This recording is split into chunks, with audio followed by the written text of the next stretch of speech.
we're hearing from relatives of one of the victims of a shooting spree across South and East Austin over the weekend. A teenager was shot on Sunday afternoon. He's now recovering in the hospital.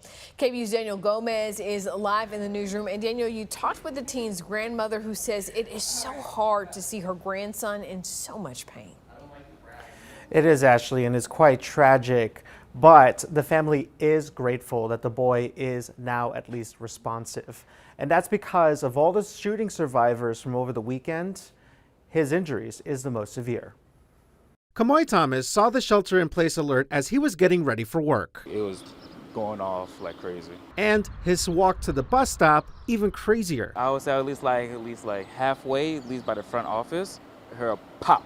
That pop, gunshots. This is the first time I actually hear a gunshot. It's rare to actually hear a gunshot around here because this area is like so quiet. Austin police say 3 shooting spree suspects drove by this apartment complex off Dionda Lane, shooting Jonathan De La Garza. Right now, to show the fear that we have, that we can't go anywhere no more because the way it is here. Jonathan's family called his grandmother Linda Hernandez Pendilla. I didn't comprehend a minute, and he kept repeating it to me.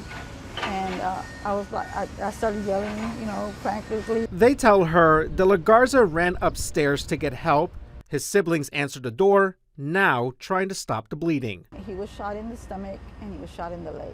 Hernandez Pandilla says her grandson did not know the suspects and believes he is one of the survivors shot at random. That's what kind of angers me too, because I know it's been said that some of the victims know they were targeted. The 16-year-old has a long journey ahead of him when he makes it out of the intensive care units. It's hard because his dad was picking him up to go get a haircut. De La Garza's grandmother painfully searching for answers. You hurt so many people. You hurt my grandson. You hurt my family. You hurt other families. Why? Why did you do this? Back at the apartment complex, Thomas, just finding out his neighbor was shot, wishes the family well. I really hope that he recovers real soon. As he too wants to know how something like this just happens.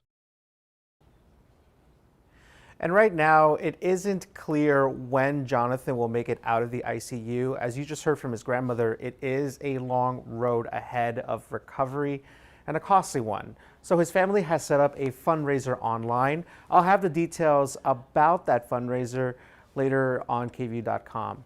But for now, in the newsroom, Daniel Gomez, KVUE News.